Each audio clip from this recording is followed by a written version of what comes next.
right now on 5 on your side at 10. Temperatures starting off at the 30s and 40s this morning, but that's not going to be the case anymore the next few days. How warm it is tomorrow morning and how close we are to record highs. A truck slams into a St. Charles church, crashing right into the sanctuary. Is really difficult to look at now that I'm actually standing here and everything's starting to really sink in. Tonight, our crews get an exclusive look at the damage inside. But first, Iran launching a retaliatory strike against Israel, sending dozens of drone strikes toward the nation. How the Biden administration is responding to the growing conflict.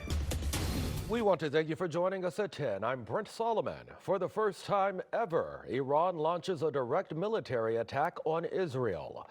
The Israeli military says Iran has launched more than 200 drone and missiles towards Israel. Explosions have been seen over more than half a dozen cities, including Nazareth and Jerusalem.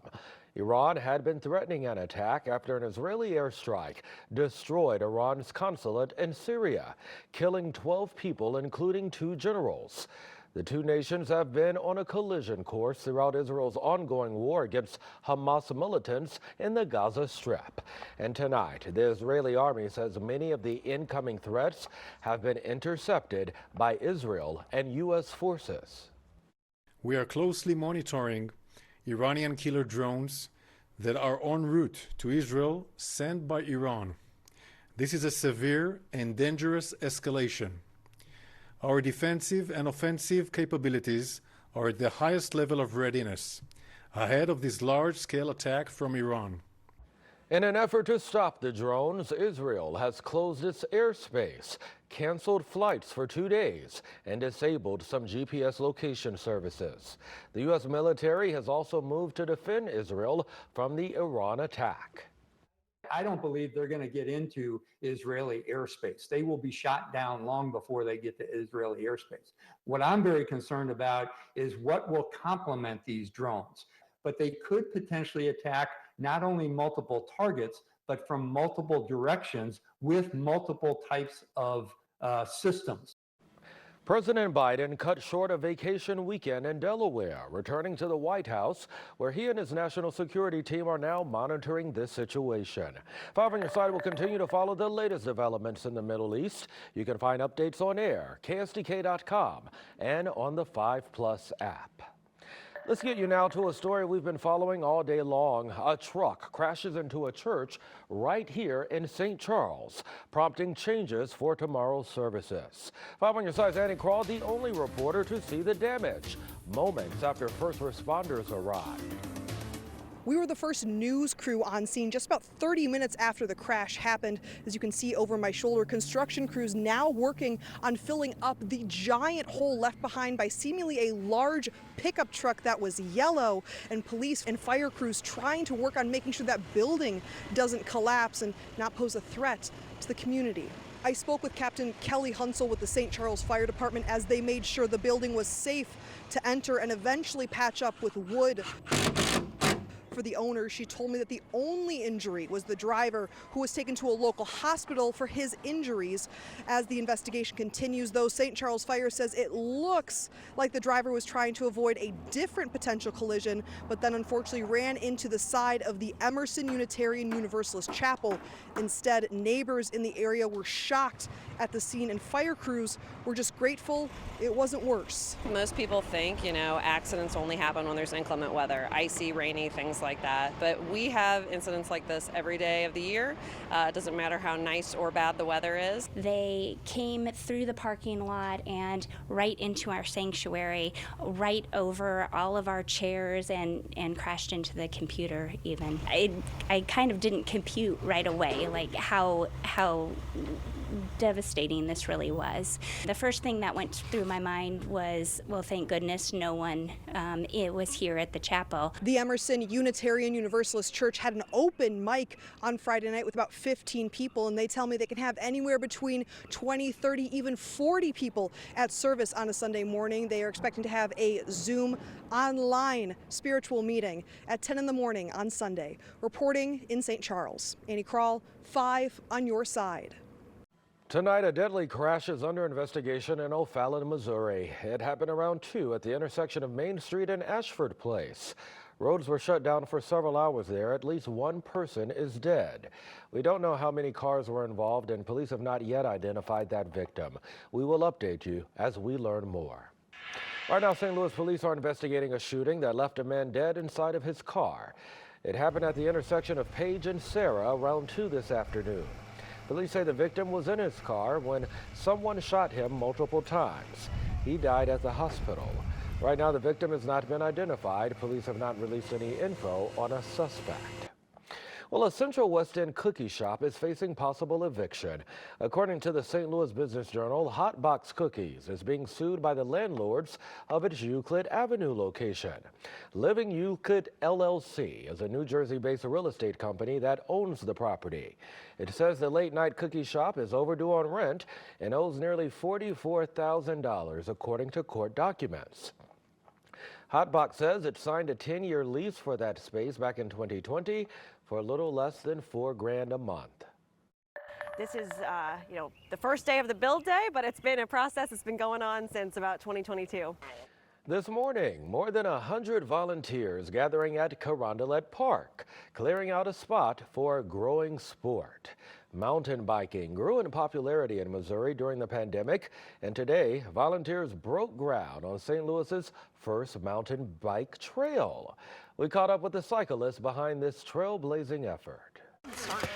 It's Saturday morning at Carondelet Park, and the shovels and picks are flying. We're literally starting from the ground up. Kelly Gavin is putting in some sweat equity with her kids, neighbors, community leaders, and mountain bikers. It'll be the first mountain biking trail in the city of St. Louis. We live not too far from here, so I'm excited that we'll be able to hop on our bikes. I've got 2 girls that both love biking. We'll be able to hop on our bikes from our house and ride over here. The dream of building this trail started back in the fall of 2022. So that started this whole process of getting to know our parks commissioner, working with my alderwoman, Ann Schweitzer, working with GORC, Gateway Off-Road Cyclists, and Southside Cyclery. And we started a coalition to start what you're seeing today. Making that dream a reality took a group effort, and the biking community answered the call. This is the first phase. Our second phase that we've already have approval for is going to be on the other side, and that will be another loop altogether. It'll be about a mile of a trail for kids to come and practice their skills in the city, for community to come and hike and just kind of enjoy nature within the city. First Ward Alderwoman Ann Schweitzer believes this trail will be a draw to city residents and visitors. It's incredibly exciting. This is the kind of stuff we want to see happening in St. Louis, bringing people into the city, a really fun activity for kids, and using our parks to their fullest potential. It will also be a new place to practice for area mountain bike teams. I don't live within 10 minutes of a park that has a mountain bike trail, and in 2 weeks I'm gonna. And it's because I made one. That's pretty cool. My oldest daughter, who rides for South City Composite, she can practice her skills here. She can have fun. She's got friends that rides also, so they'll be able to join her, and it's in our backyard, literally, so it's a big deal. That trail is for anyone who loves to hike or bike. An extension of the trail is slated to be built in the fall. Feeding the need. Dozens of volunteers come together to pack meals for children around the world. We're needing to do more and more getting the food into conflict zones because there's just not enough food available for people. The major milestone they reached this year, cashing in an old check. We verify if there's an expiration limit before making a deposit. An expanded risk for severe weather through Tuesday. What this means from state to state and how our ingredients may come together as we get closer to the start of the week. Well, let's say you're doing some spring cleaning and you happen upon an old check written to you. Can you still cash it? Arian Daytill with our National Verify team looks into whether checks expire.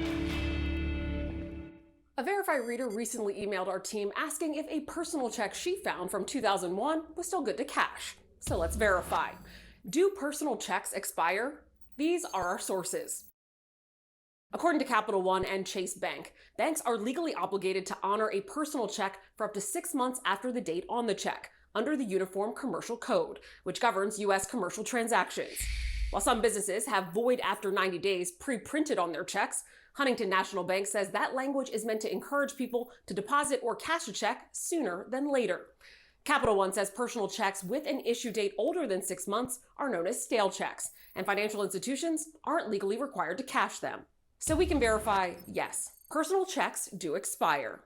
Our sources say some banks may cash or deposit a stale check at their own discretion if they believe the funds are still available. The 6-month rule also doesn't apply to every type of check. Checks issued by the federal government usually carry an expiration date of 1 year, while certified checks, traveler's checks, and money orders typically don't expire.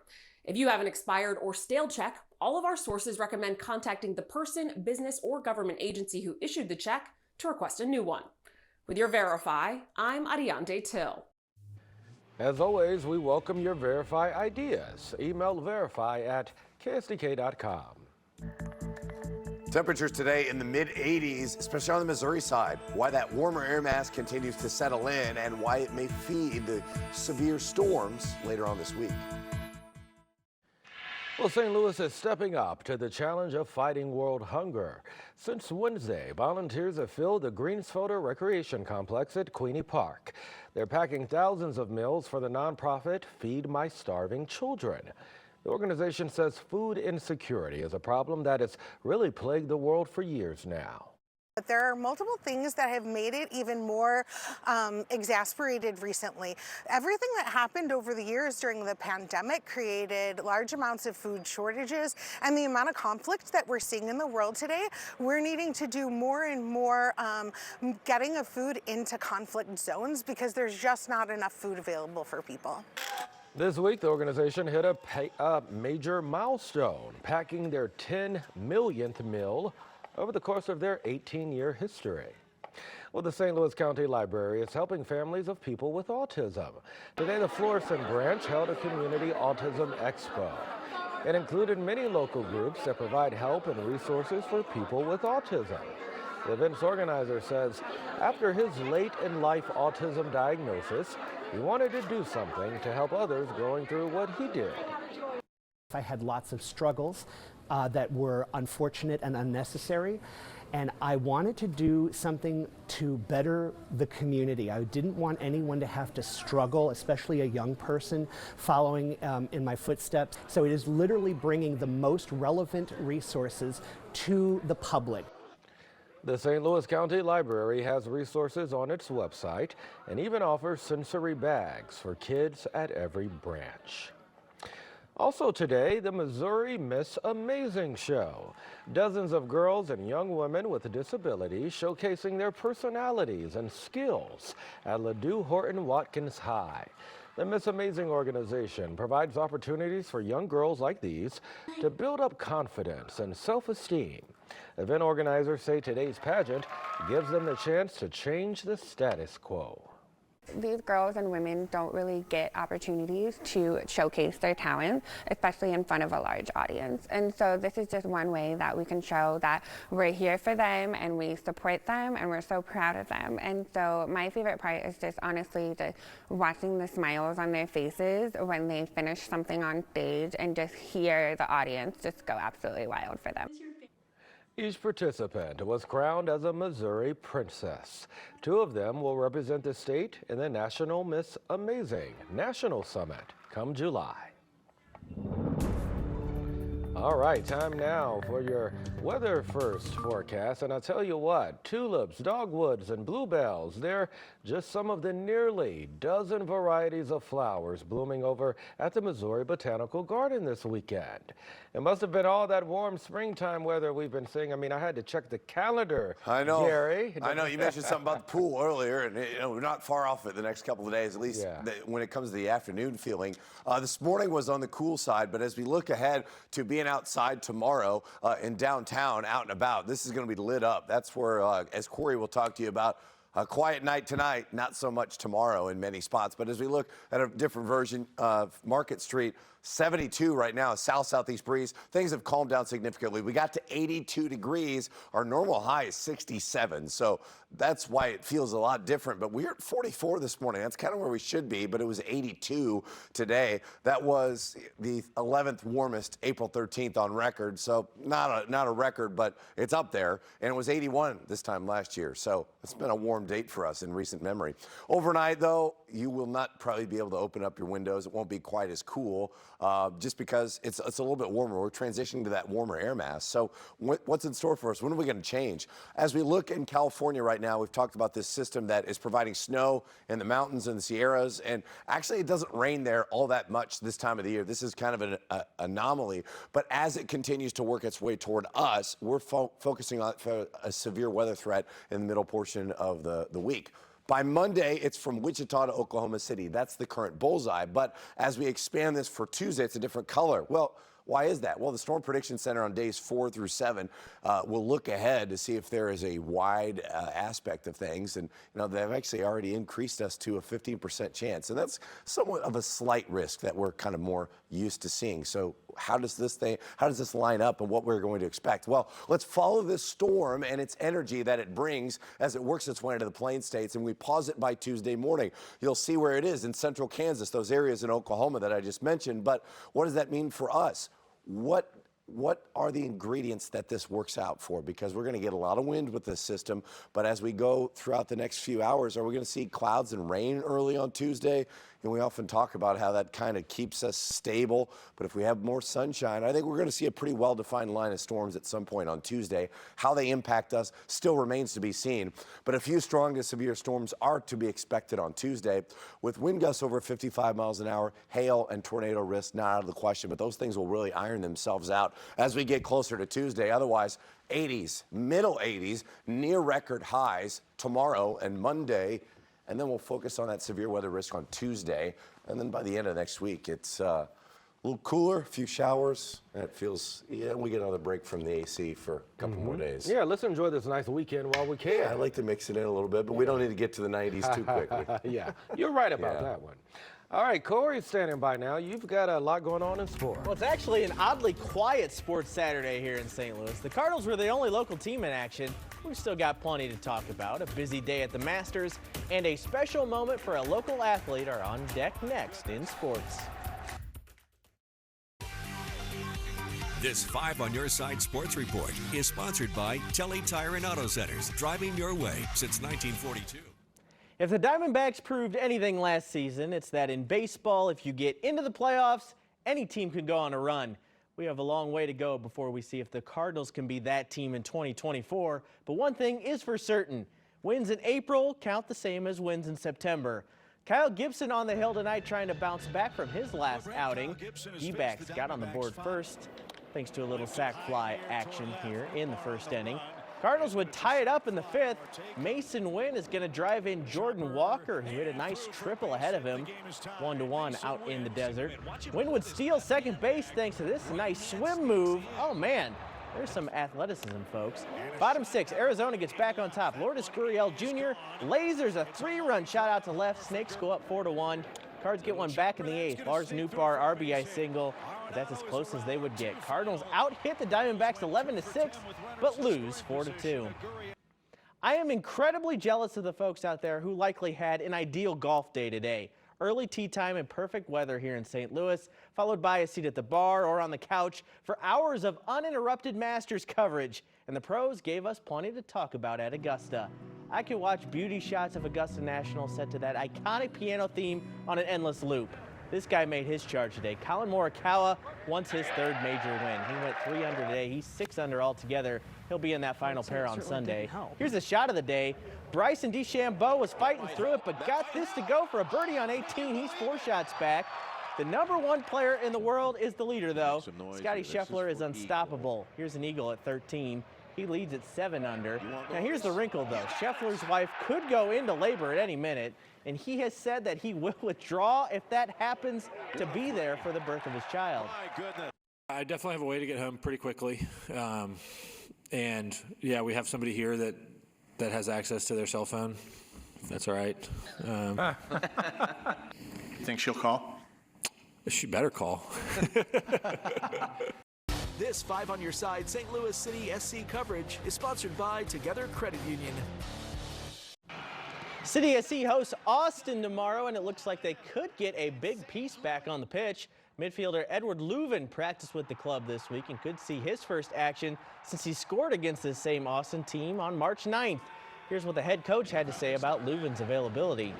With Edu coming back now, he's had a slightly, different rhythm to the rest of the group, so whether he's, a starting player, I don't think he can last the whole game. So how does that impact us from the beginning of the game, and how does that impact us in the second half of that game? Hey, really neat event out at Centene Community Ice Center this weekend. It's the International Blind Hockey Series between the USA and Canada. We have a local product on Team USA. Metro East native Josh Fields made the roster for the United States in his hometown. It was a dream come true for Fields and his family. It's probably one of the craziest things as a mom. It's been his dream. His dream is to be a Paralympian. Blind hockey is not yet a Paralympic sport. Hopefully it will be in the next however many years. But that's his dream. Congrats to Josh. Really awesome night out there on the ice. Yeah, that is pretty cool. Yeah. Thank you for that, my friend. Very quickly, Gary. Yeah, it's going to be nice and warm tomorrow, and then the wind will start to pick up by Monday. And we're still looking ahead to some stronger storms on Tuesday. A storm alert, weather alert day for Tuesday. All right, we'll keep it in mind. My friends, that's all of our time, but we appreciate the company. Saturday Night Live is next.